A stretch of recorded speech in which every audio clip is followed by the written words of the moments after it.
Related to my project, which documented the relationship between CEO gender and other business outcomes, I'm thinking of having a separate paper that document gender trade gap because I believe that gender trade gap is something that has not been really documented in the literature, something that's really new.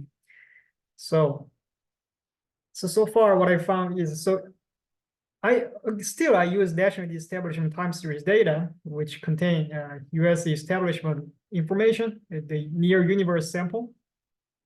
And then on top of that, again, there's CEO gender information. And also on top of that, another supplementary data of NETS data is establishment level export and import status information. But however, the gender economics literature has largely ignored this rich micro data set. And then, so in this project, I provide numerous facts regarding CEO gender and trade statuses in the US from 2000 to 2021. So to summarize, male-led establishments are more likely to engage in international trade than female-led ones every year from 2000 to 2021. So it's really robust. And then this is the first to document CEO gender trade gap to the best of my knowledge. And then even in the same firm, male-led establishments are more likely to engage in trade.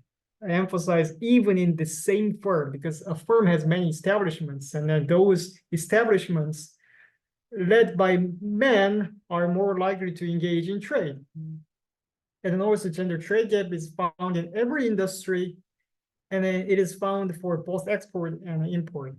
So it's a really robust pattern. So this is raw statistics, which shows that male CEOs and establishments led by men are more likely to engage in trade in general, and also more likely to engage in exporting and importing for 2019. But this is true for every year. So there is some variation across years, but still in every year, there is a gender trade gap for exporting and importing as well. And then also, even if I control for age, employment, industry, and county, I still find gender trade gap.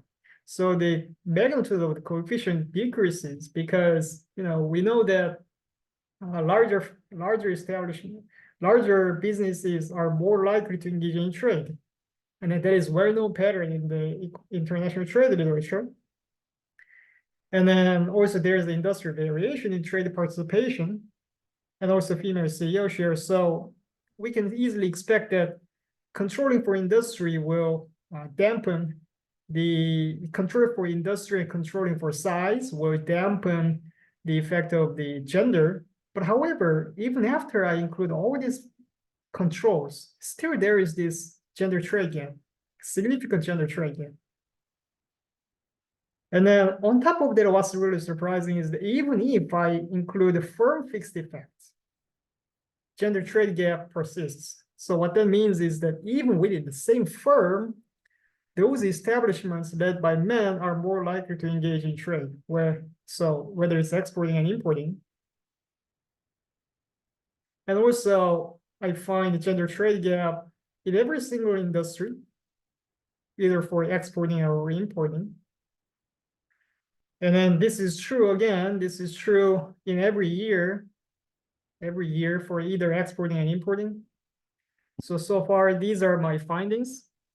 And then my plan to further extend this finding is to see if these gender ratios respond to some trade shocks like import shock, increase or decrease of tariffs or other trade barriers.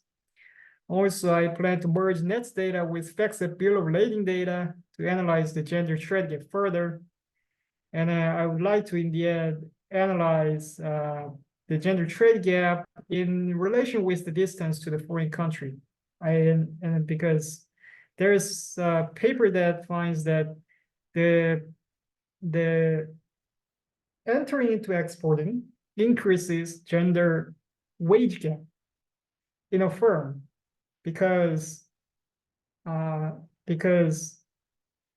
for women, they value flexibility more, but if a firm engages in exporting, then you need to work across times. So for example, you need to wake up at 3 a.m., talk to people in China, something like that. So again, I believe that this is really promising avenue of future research because this data is really under investigated data, understudied data. So I would like to discuss more about how to extend this project further with many people in gender economics. Thank you.